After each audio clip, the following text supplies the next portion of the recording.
Annissa Coy here with Firehouse Education and this week's Ask Annissa video column. And this week I'm coming to you live from Palm Harbor, Florida. Just stepped out from the Preparing to Respond event that we're at here, which, by the way, awesome event. The venue's been incredible. The material and the speakers wonderful. You get a chance to go next year to Preparing to Respond. You absolutely will need to go and check that out, preparingtorespond.com. On that note, I just got an email and it just really inspired me to want to do the Ask Annissa video right away while I'm here because the question was so great. I had a person who was actually not a contractor or in restoration email me and ask a question about referral compensation. And I wanted to share this with you guys because I think there's a valuable lesson for all of us here who are restoration contractors. So this gentleman referred someone to a restoration company that he's friends with the owner. They got a job out of the deal. It was around $100K, I think. And the gentleman sent him a $100 check as a referral payout, right? As a thank you, referral thank you.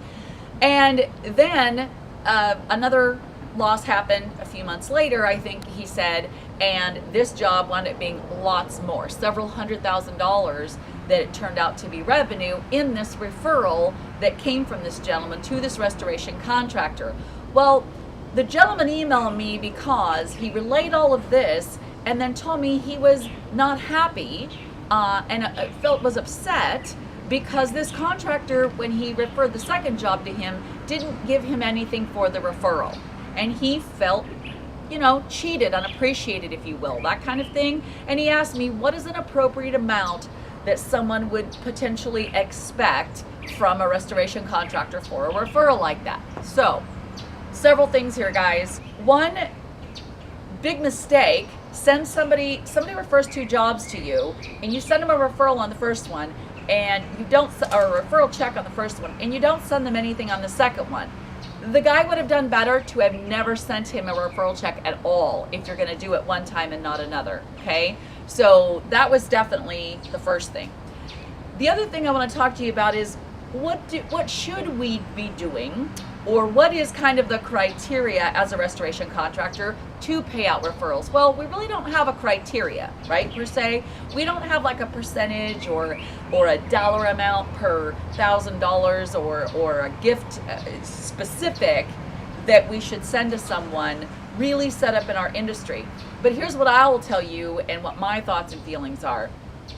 Number one, you absolutely need to be sending some kind of acknowledgement when it comes to people sending you a referral. Listen, being 100% referral based is the best way to be in this industry, and really any service-based business, but it's not that hard to get there if you acknowledge people for sending you what is really found money, you guys. Without that referral, you would have never got that client, and it cost you nothing in time, energy, and money to get that client. So whatever you get out of a referral in the way of gross revenue, it is completely found money, okay? So bearing that in mind, what would it be worth to you if someone just walked up and handed you $5,000, $20,000, how about $100,000 in your hand, and you didn't have to do anything for it but perform your services? You didn't have to work to get that phone call coming in the door. It's not always about the money.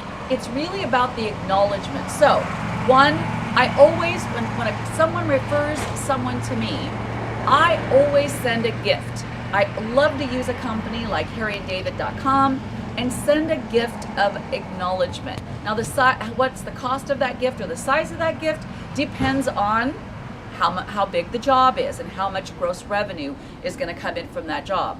The very first thing I do out the door is also send a thank you for the referral card, okay? And then sometimes I do send a monetary thank you to that person who sent a referral to me. It just kind of all depends on the size of the job, the circumstance, and how I feel that person is going to feel acknowledged and appreciated the most, all right? Sometimes I'll do the card, the gift, and a check. Sometimes I always do the card. Sometimes I don't do the gift, but I do a check. And how much? That's really up to you.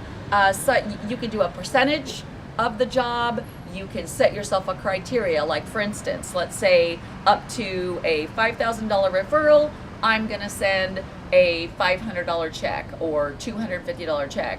Up to a $20,000 referral, then from $5,000 to $20,000, I'm going to send an $800 check. Or, just set up whatever it is you feel comfortable with, set up a criteria. But remember, when you're coming up with the dollar amount and what you feel is appropriate and whether or not to send a nice gift with that check, which I would completely recommend, by the way, you want to really think about the fact that, like I said before, that money is found money. And if that person sent one job to you, they more than likely will send more jobs in the future to you, okay? So definitely take care of your referral source.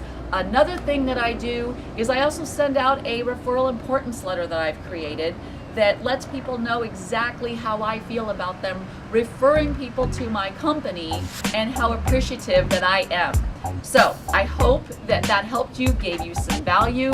I know that question wasn't asked by you directly, but I just thought you guys would find that useful in your company. So on that note, I'm gonna take off, and you have a fantastic day.